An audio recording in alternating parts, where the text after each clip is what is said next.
ರಮೇಶ್ ಅವರು ಜಿಲ್ಲಾ ಗ್ಯಾರಂಟಿ ಸಮಿತಿಗೆ ಜಿಲ್ಲಾ ಗ್ಯಾರಂಟಿಯಲ್ಲಿ ಇದ್ದಾರೆ. ನಾನು ಒಂದು ಸೀನಿಯರ್ ವ್ಯಕ್ತಿನ ರಾಜೀನಾಮೆ ಕೊಡಿ ಅಂತ ನಾನು ಕೇಳಿದೆ. ಅಣ್ಣ ಈಗ ಡೈರೆಕ್ಟರ್ ಆಗಿದ್ದಾರೆ.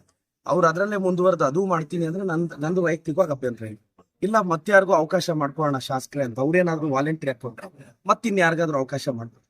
ನಾನು ವಾಲಂಟ್ರಿ ಆಗಿ ಒಂದು ಸೀನಿಯರ್ ಲೀಡರ್ ಎರಡೂ ನಿರ್ವಹಿಸುವ ಜವಾಬ್ದಾರಿ ಅವ್ರಿಗಿದೆ, ಶಕ್ತಿ ಇದೆ. ಜಿಲ್ಲಾ ಗ್ಯಾರಂಟಿನೂ ನಿರ್ವಹಿಸಬಲ್ರು, ಇದು ನಿರ್ವಹಿಸಬಲ್ರು. ಅವ್ರು ವಾಲಂಟ್ರಿ ಕೊಟ್ಟರೆ ತಗೊಂತೀವಿ, ನಾವಾಗ ಕೇಳಲ್ಲ ಸರ್. ಬಟ್ ಸಾಮಾಜಿಕ ಜಾಲತಾಣದಲ್ಲಿ ಬಲ್ಜಿಗ ಸಮುದಾಯದವರು ಕೆಲವರು ಪ್ರಶ್ನೆ ಹಾಕ್ತಿದ್ದಾರೆ. ನೋಡಿ, ನಾನು MLA, ನಾನು ಬಲ್ಜಿಗ ಸಮುದಾಯದಲ್ಲಿ ಹುಟ್ಟಿದ್ದೀನಿ. ಆ ಸಮುದಾಯದ ಗುಣ ನನ್ನ ಮೇಲೆ ಇದೆ. ಆದ್ರೆ ಅದ್ರ ಜೊತೆಗೆ ನಾನು ಕಾಂಗ್ರೆಸ್ ಪಕ್ಷದ ಶಾಸಕ. ನನಗ್ ಪಕ್ಷದ ಮೇಲೆ ನಿಷ್ಠೆ ಇದೆ. ನನ್ನ ಲೀಡರ್ನ ಉಳಿಸ್ಕೋಬೇಕು. ನನಗ್ ಜಾತಿನ ಪಕ್ಷನ ಅಂತ ಬಂದ್ರೆ ನನಗ್ ಮೊದಲು ಪಕ್ಷ, ನೆಕ್ಸ್ಟ್ ಇದು. ನನಗೆ ಎಲ್ಲರ ಆಶೀರ್ವಾದ ಬೇಕು ಸರ್. ಒಕ್ಕಲಿಗ ಸಮುದಾಯದವ್ರ ಆಶೀರ್ವಾದ ನನಗೆ ಬೇಕು. ಅವ್ರು ನನ್ಗೆ ಓಟ್ ಹಾಕಿದ್ದಾರೆ, ಗೆಲ್ಸಿದ್ದಾರೆ. ಮತ್ತೆ ನನ್ನ ಕ್ಷೇತ್ರದಲ್ಲಿ ಅತಿ ಹೆಚ್ಚು ಒಕ್ಕಲಿಗರು ನನ್ನನ್ನು ಇಷ್ಟಪಡ್ತಾರೆ. ನಾನೆಲ್ಲ ಸೂಕ್ತ ಸ್ಥಾನಮಾನ ಕೊಟ್ಟಿದ್ದೀನಿ. ಕೆಲವ್ರು ಯಾರೋ ನರೇಟಿವ್ ಸೆಟ್ ಮಾಡೋರು ಮಾಡ್ತಾರೆ, ಆದ್ರೆ ನನಗೆ ಅದು ಗೌರವ ಇದೆ. ನನಗೆ ನನ್ನ ಪಕ್ಷ, ನನ್ನ ಸಿದ್ಧಾಂತ ಮುಖ್ಯ.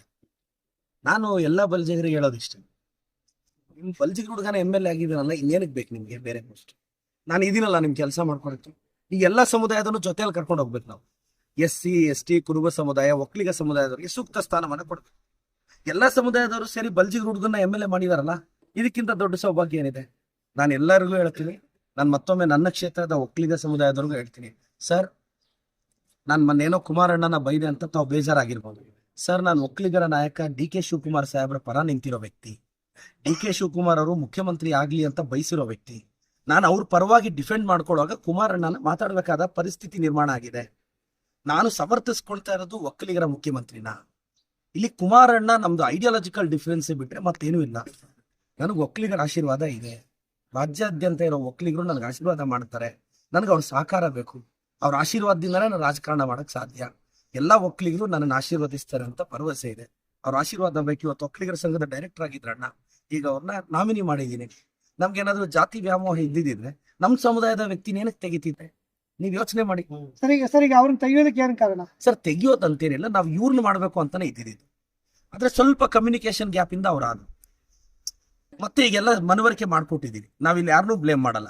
ಅವ್ರು ಹೆಂಗಾದ್ರೂ ಗೊತ್ತಿಲ್ಲ. ಆದ್ರೆ ಮತ್ತೆ ಹೋಗಿ ನಾನು ಎಲ್ರಿಗೂ ಮನವರಿಕೆ ಮಾಡ್ಕೊಟ್ಟು, ಇಲ್ಲ ರಮೇಶ್ ಅಣ್ಣ ಸೂಕ್ತ ವ್ಯಕ್ತಿ ಅಂತಷ್ಟೇ. ಇಲ್ಲಿ ಅವ್ರು 40 ವರ್ಷದ ಕಷ್ಟ ಏನಾಗ್ಬೇಕು?